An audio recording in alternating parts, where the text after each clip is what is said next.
Hi, this is Joyheartwell, the single mom with a passive income, and welcome to this video. Today we just had another powerful empower call, and David Sharp and other leaders, especially women, with all success stories. And one thing that I've found out from all these successful leaders and women is that even if they come from different backgrounds and different situations, they all have one thing. They believe that they could go through all the things that they had to go through to make it to the other side. They made a decision not to quit. They made a decision to just follow every steps, go through all the process. And I cut this video and I called it Sick and Tired of Being Sick and Tired.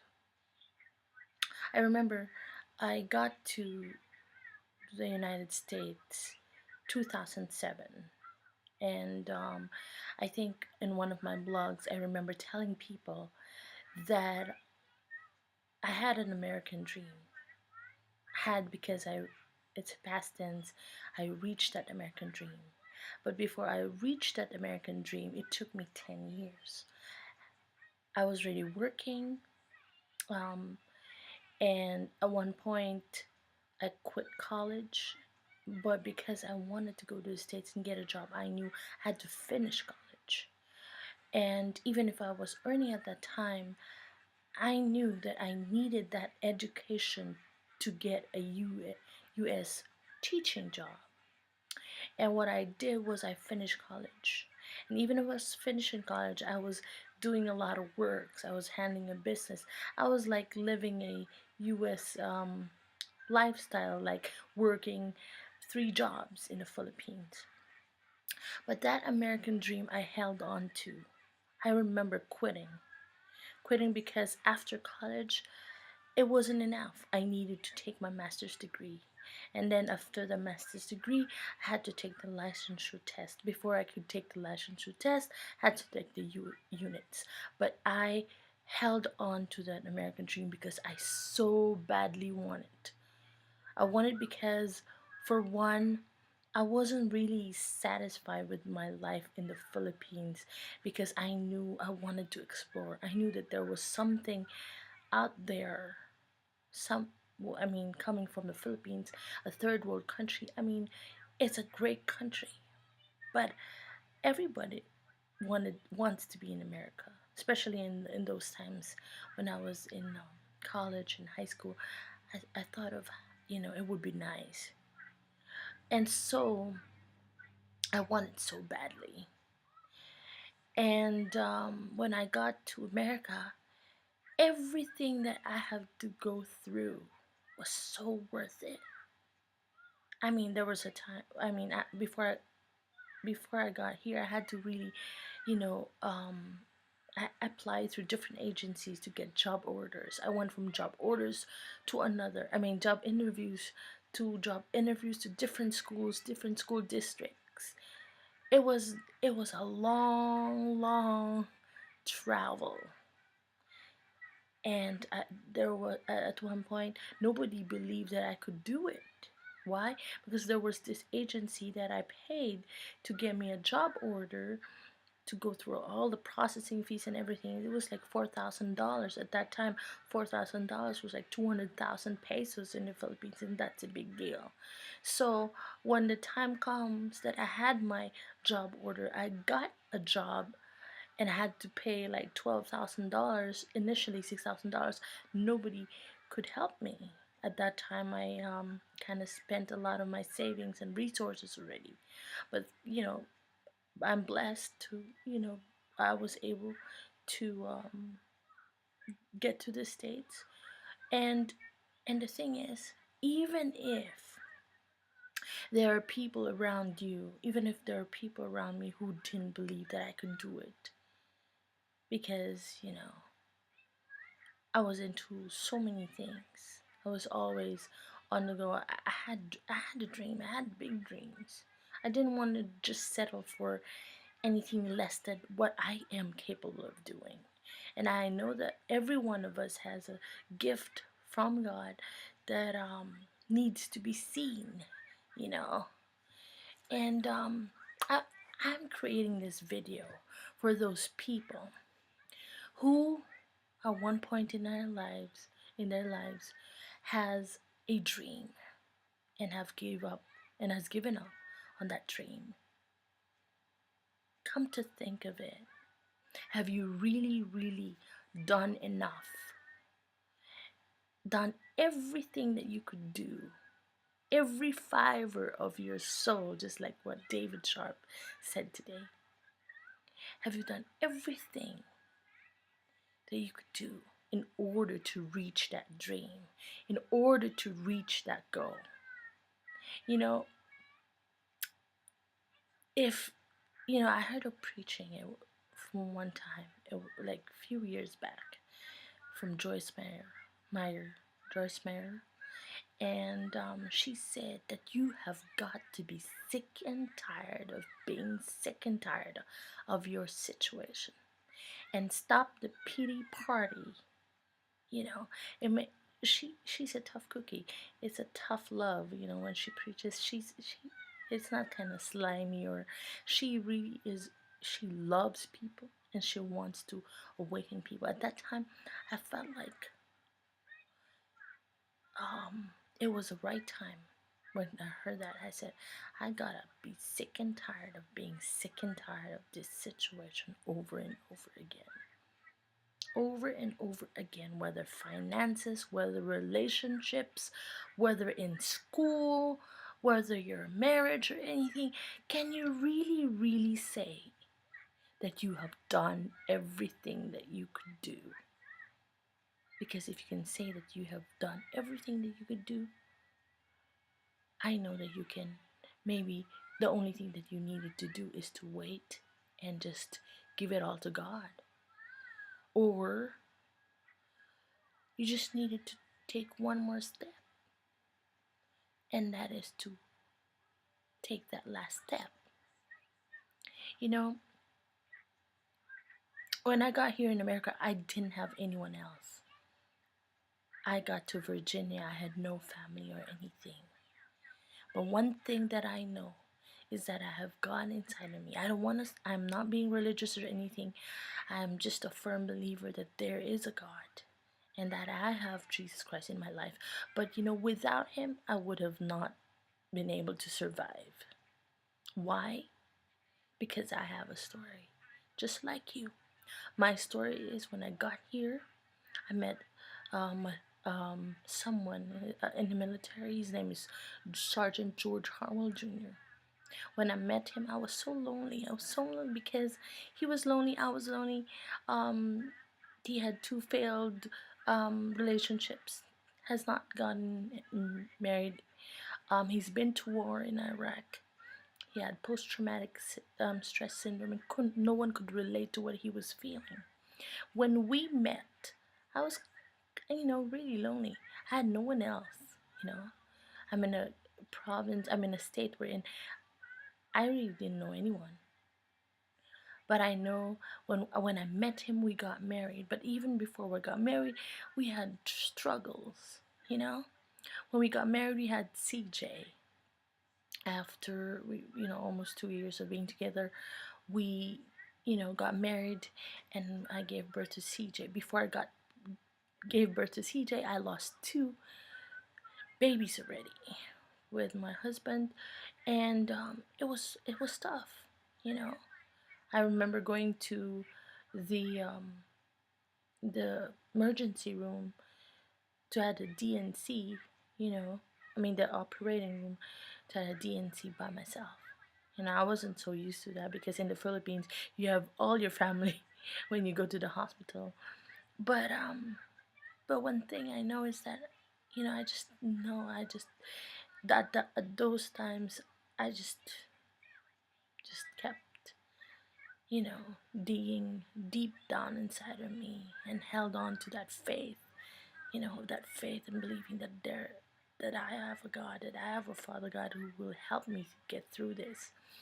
Now, when my baby CJ, you know, when we were in Virginia, my husband had a surgery for the second time, a spinal surgery, and he couldn't go to another mission. He's been to war, you know, 3 times, three in Iraq and one in Kuwait. But when I gave birth with CJ, he was really in a terrible situation. He had back pains and he had surgery after them. But to cut the long story short, we said he wanted to start a new life. So from Virginia, we drove to North Dakota. I remember driving from Virginia. My husband says, "But what am I gonna do? You know, I mean, I don't know." Because at that time, I wanted to transfer to Canada, and my husband says, "No, you can't transfer to Canada. We can't transfer to Canada. We're Americans." And I said, because my best friend is in Canada, and I told my husband at that time, I said, "I gotta get out of here." I mean, my husband at that time had 3 DUIs, and and and you know, you know, racial discrimination was, you know, a part of, you know, a bit strong in that area. So he couldn't start a life, and I said, "We gotta get out of here." And I told him, "You," and I made a decision and said, "You gotta come with us, otherwise he's gonna be left behind."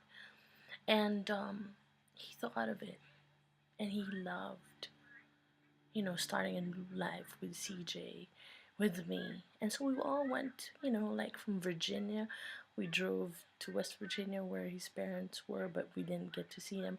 But, you know, until we got to North Dakota. North Dakota is like 2 hours from Manitoba, where my best friend lives. And we kind of stayed there for almost like a month, but we didn't have a house. We couldn't get a house because it was a small city that I think never existed, because it was a booming city, and because of the oil, and there's so many jobs. I mean, I remember going there. I could, you know, I could leave my car open when I go to the mall, and nobody would steal anything. And it was booming because of the oil, like I said. And but the problem was, we weren't able to get a house right away, so we were like on a trial stage. When we got to like 30 days, my husband says, "This is where we're gonna live. I think we can start a new life here." At first he kind of like, you know, weighed whether he could see any black people, because he's an African American, and he saw people there, and he was able to meet a couple, and said, "This is it," you know. So one day I was, you know, my husband says, because I try to work, you know, in North Dakota. I've never had a job in America except for a teacher, but I was able to get 2 jobs. And after working so many days, I mean, for like the whole week straight, for like 10, 11 hours, it was my day off on a Monday. Yeah, yeah, I think it was a Monday. And and those one week, he was taking care of CJ. She was only 6 months, and and and I missed my husband, and I missed my baby, because I would wake up at 6 a.m., you know, to work at 7, and then get off at 3 to work at 4 until 10:30 midnight at 10:30 p.m. So I'd be home by 11:30, and then we'd be asleep. So the whole week, for the first time, I missed him. Monday, my husband says, "Let's have a break, let's have fun." And then we started our day going to the laundry, and I love the fact that he went with us, with me to the laundry because I knew he was going to do all the folding because I hate folding. So so after that we went swimming. So when we went swimming, what happened is I, I mean, Cedar and I just had fun, but he didn't join us in the pool. He was playing. He was playing in a video game called Pac-Man, you know. But before that, he was taking pictures and stuff like that. But anyway, after that, my husband says, "Let's go to our dream house," because we saw a place on top of the city, and when and he said, "This is where we're gonna build our house." And when you're military, you can, get a house and you know, have and just start doing a mortgage. He said, "This is where we're gonna build our house on top of the city." And I said, "That's cool."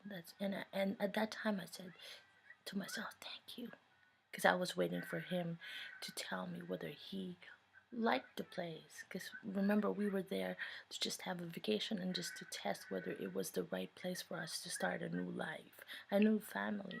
We were just beginning. So on the way back, and he said, "Okay, let's go back to the hotel or the motel." And just when we were there, as soon as we got back to the motel, um, that's it. He didn't make it to the room. He had a cardiac, you know. And to cut the long story short, um, he had a cardiac. His heartbeat stopped, and that's it. He had a coma for 10 days, and he passed away. So at that point, I said, what did just happen? You know, I couldn't really cried so hard. But in those days, 10 days, in those 10 days, remember, we were in a place called Minot, North Dakota. We didn't know anyone, but we were happy. We were exploring the place. That's how much belief. I remember when I went to when I was in Virginia, I knew just to get out of the place. I didn't know where. I prayed about it and I just wait and research, and I just saw Minot, a small city but a booming at zero unemployment rate. And I just knew. And it was so close to Manitoba because Manitoba, Canada, because my best friend lives there. So I said to my husband, I said, "Honey, I just know we gotta move. We gotta get out of this place. I don't know what's in store, but one thing I know is it's gonna be good. It's gonna be great." And I held on to that. I believe it was time. You know, it was time for us to get out of that place. And I know that even when we were driving from Virginia, because it took us like 3 days to drive to North Dakota. So we were we traveled we stayed from one hotel to another. And even in those days, I know we were all getting free. My husband, I could see, the joy and but also the anxious in his life because he didn't know. Is that fear of uncertainty. But all those times, I was the only one, "Honey, you just gotta trust me. You just gotta trust everything's gonna be fine." And so when he passed away, everything felt like everything like shattered. So I don't want to I want to get into the details, but I wrote this in my book, and I couldn't release the book because I wasn't ready. It's been done for more than almost like a year now, and he passed away 2 years ago, July 8th.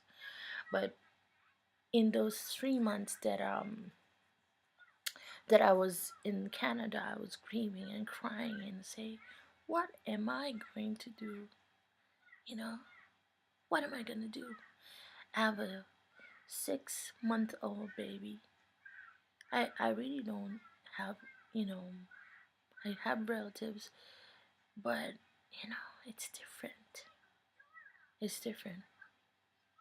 But after 3 months of staying and grieving and staying with my best friend in Canada, we drove from Canada to California because here in California we have relatives, and I had to face I have to face some, fix some personal stuff, and I needed to be close to relatives. So we drove for like 6 days. But you know what? I said to myself, there's a way. I know I don't understand everything. I just give up to God. I don't understand everything. I don't understand why my husband have had to die. But when I heard the song Let Go and Let God, and I just accepted the fact that, you know, everything's not about me. I was created because, I have a purpose. He's probably done with his, but I'm not done. And I have CJ to take care of. So instead of, and I said, what am I gonna do? I don't have, really relatives to help me take care of ZJ. I can't go back to school. I want to be able to take care of CJ because at that time I was feeling she's all I gotta be able to take care of her. And so instead of like grieving and crying when I get lonely every night, I search on the internet. Tried a lot of programs for real until I hit the mark. I got into this membership site, and literally, for 6 to 8 months, I studied internet marketing. Whenever my baby gets to sleep at 10, 11, I would watch videos after videos, hundreds of videos, until I really learned. Did I earn money? Yes, I did. Not big time, but I so want this because I have a big why, because I have a CJ. And even if my husband is gone, I know I have CJ. And what I want to talk to you guys, people who will see this video, people who have struggled for so many years, people who have been bombarded with negative things, with doubts and unbelief, people mocking you, people saying that you can't do it, you can never make it, and that you're no good at all. People who have just, you know, envied you for nothing, talked about you because you know, you're just you're just special, because there's something in you that needs to be shown out there, that needs to be amplified, that needs to shine. If you are sick and tired of being sick and tired in that kind of situation that you have, this is the time for you to be free. Get your freedom. Get your freedom. Get a hold of people. If you need help, we are here. I'm here. If you can relate to me, if you're a single mom, a single dad, stay-at-home moms, divorced, widowed like me, am I rich? Am I a millionaire? No. Am I living the life that I want? No. I'm just starting all over again. When I started a year ago, I earned a lot of money and invested in software development, partnered with a web developer guy, and have not gained my $10,000-$15,000. Paid mentorship that never really worked. It was hard. But I don't worry about that anymore because I know, I believe I am part of a network, an empowered network, a community of people who not just want to, make money, but they want to help people be liberated, be set free from the bondage. We all have different stories to tell. I have a story, you have a story. People say, yeah, I'm just a regular guy and nobody's gonna wanna hear my story. You have a story. And one thing that I want you to know tonight is that you are special. You are special. There are people in the Power Network, even in some, that I know, that you just want to give up. You want to quit. Don't quit. Don't quit. Winners never quit. Don't quit. Because the fact that you are still here and the fact that you are still breathing, it means you have a purpose. You have not done your purpose. You are still here for a reason. And do not waste your life. And do not even let this opportunity pass you by to be helped, to get help. If you want to reach financial freedom, if you want to get out of that debt, if you want to get out of that stage of um, lacking all the time, if you want to have a more buying power, what is it? What is it your goal? What is it that you want to accomplish? What is it? You know, I want to be able to fulfill my mission in life. I want to be able to have a legacy for CJ. And what is that? That I know that that I just did not live my life for myself and for my daughter, but I lived my life to the fullest, knowing that I was able to make a difference in other people's lives every day. I find a way in little ways. Actually, I don't really strive. It just comes out naturally. It just comes out naturally. When you're a giver, you just give. You just want to give and give and give. But all these years, I've learned, I think I've lived half of my life already. But, being an Empower Network, it just so fits who I am. You know why? Because I really don't worry about making money. Because I know that when I help myself first, and then of not just myself first, but when I take care of myself, but at the same time make sure that I help build our team, like our team, Alex and Erica. I'm making a point I'd be there. I'd be there. I may not know all the answers, and I don't want to know everything. But one thing for sure is that I know I have the heart. And I know that if I don't know, I'm going to make sure I get somebody who knows, how to help you. So, make a decision tonight, today. Do you just want to be in the place that you want to be right now? For real? Isn't it that there's hope?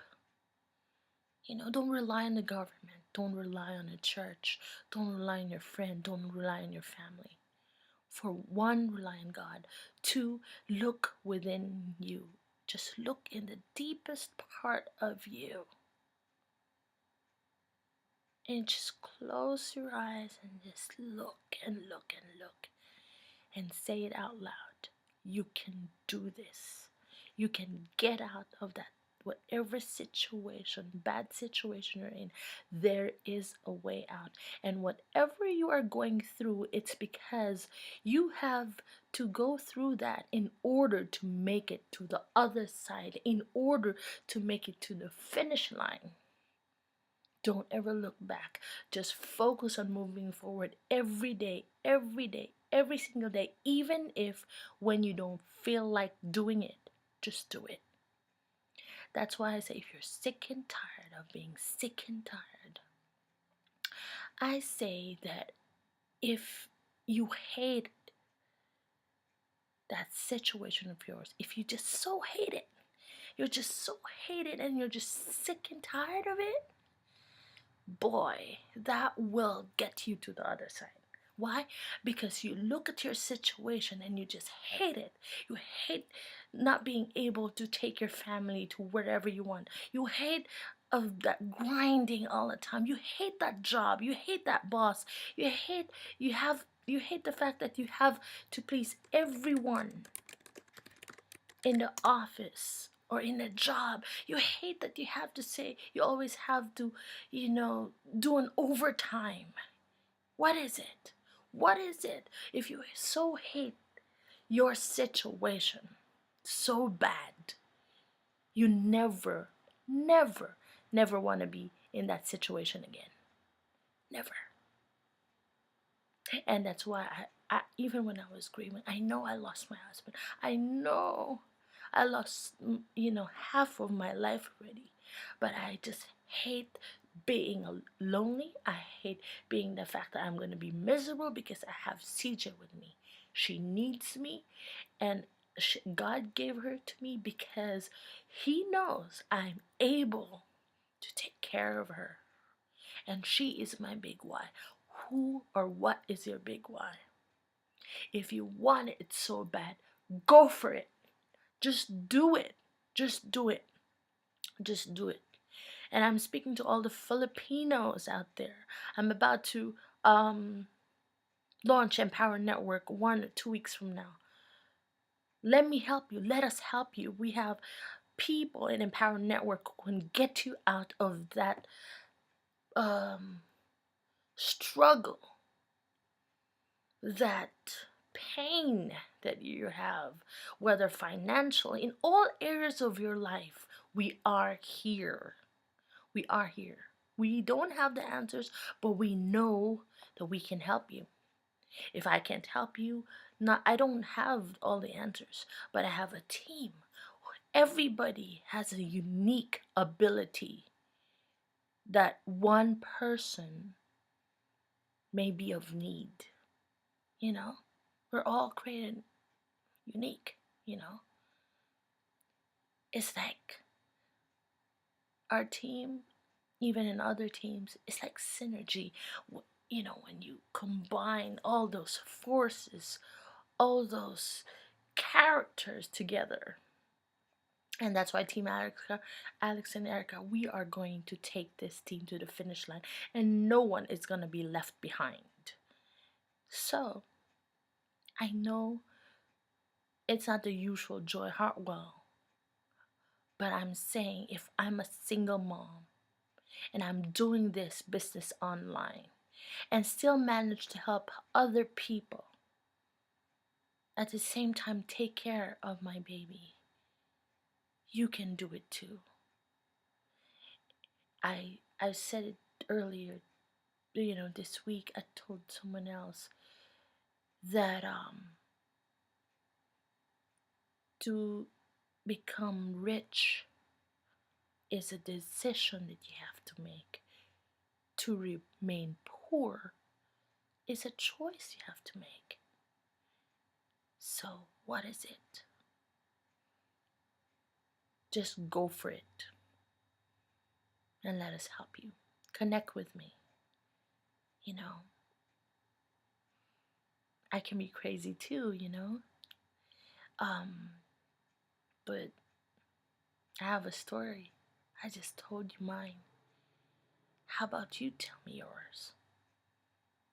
I mean, really, I can help. I can be a friend. And we have a great, great community. Awesome people. Real people. People who express who they really are. No facade. No, nothing.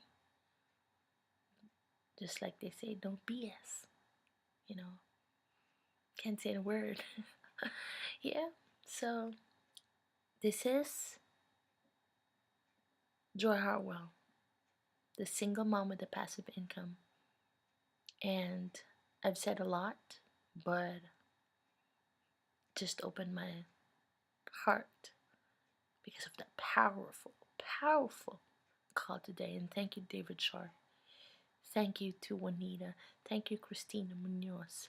Thank you for the lady from Ireland. I forgot her name, but I love you guys. Thank you so much. Thank you, David Wood.